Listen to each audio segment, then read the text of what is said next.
All right, buckle up for this one, because today we're exploring a strategy that's all about turning up the heat. Ooh, sounds intense. I'm intrigued. Oh, it is. We're diving into the death ground strategy. It comes from Robert Greene's 33 Strategies of War. Okay, DEF CON strategy, 33 strategies of war. I'm familiar with Greene's work, always thought-provoking. What's the gist of this one? Have you ever noticed how you can sometimes pull off amazing things like really incredible stuff when failure just isn't an option? Oh, yeah, totally. When the pressure's on, you gotta deliver. You find a way. Exactly. That's the core of this strategy. It's about harnessing that do or die energy, that feeling of it's now or never. Interesting. So it's about using that pressure to our advantage, not just trying to avoid it. Exactly. Green's saying we can actually use it to our advantage. He even used the example of Hernan Cortez, when he landed in Mexico to conquer the Aztecs. Cortez, wow. Yeah, wasn't he seriously outnumbered? That whole campaign was a huge gamble. Hugely. And what does he do? He burns his ships. No going back. What a power move. I mean, talk about commitment, but I imagine it wasn't just for show. Right. His men were terrified. They were facing a powerful empire. But by removing any chance of retreat, Cortez eliminated their hesitation. So it wasn't really about the ships themselves, it was about the psychology. No escape route equals full commitment. Makes sense. Yeah, it was a forced mindset shift. Yeah. Okay, but how does this idea, this death ground strategy, Yeah. actually apply to, everyday life? Right. Most of us aren't exactly facing down Aztec warriors on a daily basis. Exactly. Well, the beauty of this concept is that it's really about understanding the underlying principle urgency. Think about it. Deadlines, presentations, all those moments where you absolutely have to perform. Yeah. You create mini death grounds all the time without even realizing it. Okay, I'm starting to see. It's like pulling an all-nighter to finish a project, or that last-minute scramble before a huge meeting. You get this burst of energy, right? Yeah. Because you literally have no other choice. Precisely. And Greene doesn't stop there. He goes on to show how this same principle applies to much bigger things like business turnarounds, even achieving some big personal goals, that sort of thing. He uses the example of Steve Jobs, right? Yeah. Returning to Apple in the late 90s. That was a make-or-break Oh, moment. absolutely. Apple was practically on life support back then. Jobs had to make some really, really tough decisions. And it wasn't just about, cutting some products here and there. It was way deeper than that. Yeah, Jobs realized the problem wasn't just the products themselves, but the company's whole lack of focus. They were spread way too thin. So what does he do? He slashes like 70% of their product lines. Wow, 70%. That's bold. It was a bold move. But by doing that, he forced the company to concentrate on just a few key innovations. Basically, he took away their escape routes. He created that sense of urgency, right? Like an innovate or die pressure cooker. Exactly. And look at what happened. The iMac, the iPod, the entire resurgence of Apple. It's a perfect example of how controlled urgency can lead to massive breakthroughs.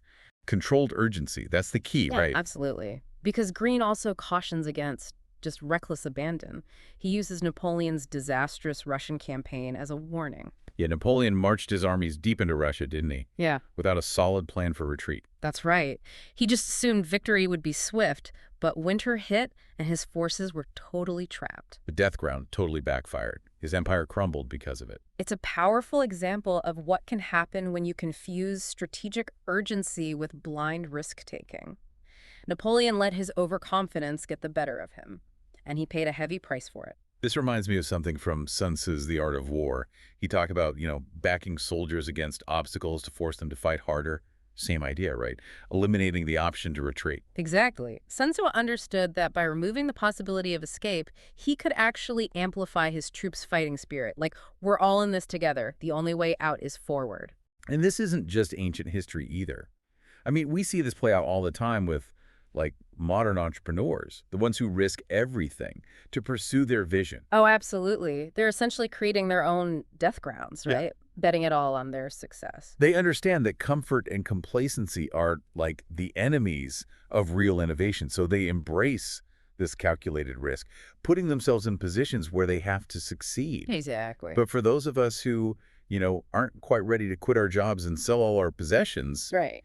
how do we actually apply this death ground strategy, in a healthy way in our own lives? Well, that's where the real magic of this strategy lies. It's not about making these grand gestures. It's about strategically creating that same sense of urgency in your own life without, like, the dramatic flair. So are we supposed to, like, Start burning our metaphorical ships every Monday morning? Not exactly. Think of it more like identifying those escape routes you've subconsciously built for yourself. Escape routes. Okay, interesting. Yeah, you know, those comfortable cushions that let you procrastinate or avoid taking risks? It's about eliminating those step by step, bit by bit.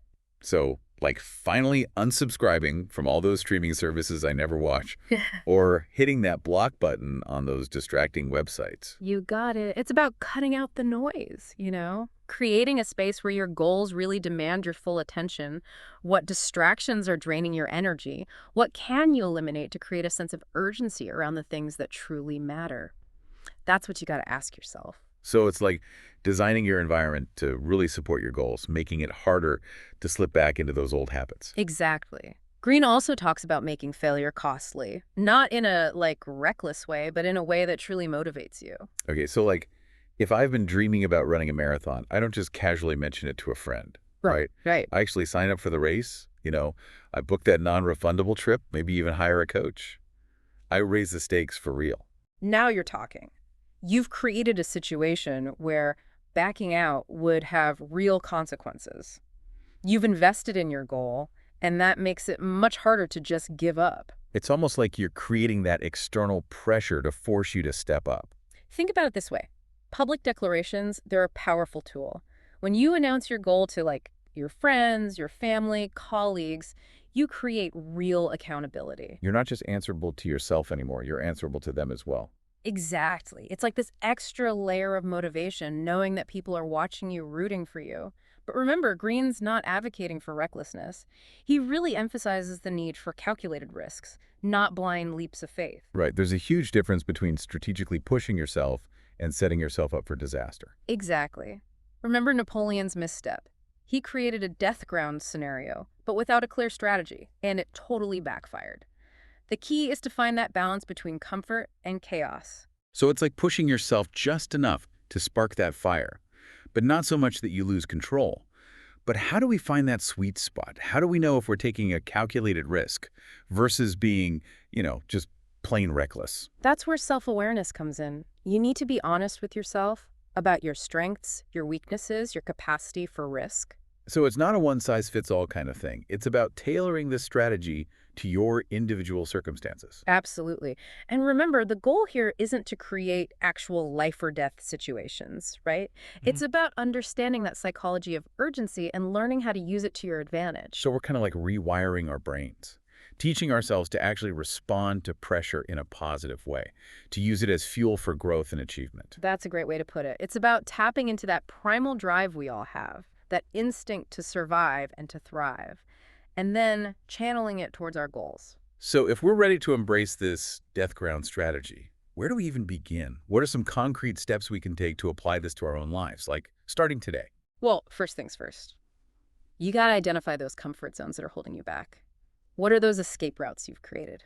Those little indulgences, those distractions that are keeping you from truly committing to your goals.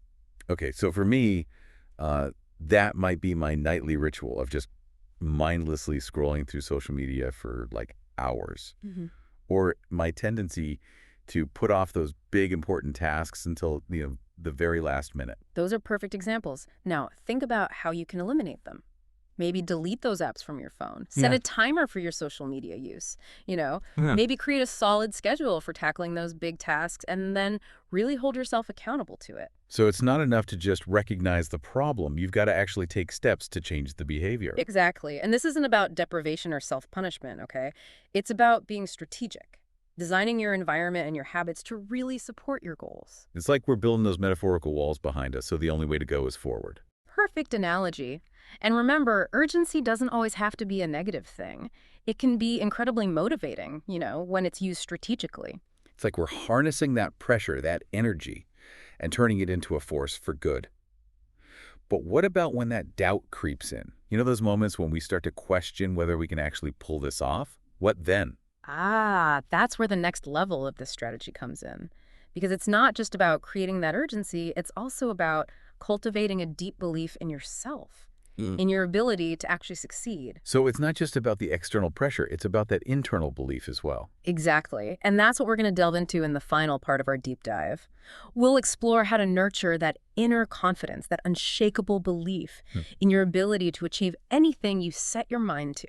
Okay, so we've covered a lot of ground here. We talked about like eliminating those escape routes, raising the stakes, even announcing our goals to everyone, really putting it out there. Hmm. But what happens when that inner voice of doubt starts creeping in? Yeah. That little voice that says, what if you fail? What if you're not good enough? Oh, yeah. How do we silence that voice Yeah. and actually embrace this whole death ground strategy with real confidence? Well, that's where things get really, really interesting because creating that external urgency, that's only half the battle. The other half is cultivating that unshakable belief in yourself. Okay, so it's internal as well as external. Exactly. It's about understanding that the death ground strategy, it can definitely help you push past your perceived limits. Yeah. But you also need that inner conviction to walk through that open door. It's like having a powerful engine but no fuel. Yes. You've got the potential to move forward, but you need that belief to actually ignite the spark. Exactly. And that's where Greene's insights become so valuable. He really emphasizes the importance of studying those who have successfully navigated those death grounds, those tough situations. Think about Steve Jobs again. I mean, he wasn't just a brilliant innovator, right? He also had this incredible self-belief. He really believed in what he was doing. He envisioned this future that very few other people could see, and he had the audacity to actually go after it, even though the odds were totally stacked against him. Yeah, it's like he had this internal compass guiding him through those moments of doubt when things got tough. And that's something that we can all work on. It's about recognizing that self-belief isn't something you're born with. It's a muscle you develop over time. Okay, so how do we start building that self-belief muscle? Is it all just affirmations in the mirror every morning? Well, affirmations can definitely be helpful, Got but it. it really goes deeper than that. It's about understanding your own strengths and, really importantly, acknowledging your past victories, even the small wins. Those can really fuel your belief in what you can accomplish. So it's like keeping a mental highlight reel. All those moments where we overcame challenges and proved that we could handle the pressure. Exactly. And it's about surrounding yourself with the right people, Hmm. mentors, role models, people who embody that same spirit of resilience and self-belief. Because they're proof that it's possible, Mhm. right? They face huge challenges and come out stronger on the other side. Exactly. Their stories can be so inspiring, so powerful. So if we combine that external pressure, that urgency we've been talking about, with a strong internal belief, we create this amazing synergy. We're not just pushed forward by circumstances anymore. We're being pulled forward by our own vision and determination. You got it. That's the heart of the death ground strategy. It's not just about reacting to pressure. It's about actively creating the conditions that force you to evolve, to innovate, to become the best possible version of yourself. And to realize, we're capable of so much more than we think we are. I mean, there's this incredible reservoir of potential within each of us. Yeah. And sometimes, yeah, it takes a bit of pressure to unlock it. That's a great way to put it. So as we wrap up our deep dive today, I'm going to leave everyone with this. What comfort zones are you ready to let go of? What escape routes are you willing to shut down? What dreams are you finally ready to pursue with that unwavering belief and determination? Remember, the world is full of people who played it safe, who chose comfort over challenge, who let their fears hold them back. Don't be one of them. Embrace the calculated risk, really nurture that self-belief, and prepare to be amazed by what you can accomplish. I love that. Thanks for taking this deep dive with us.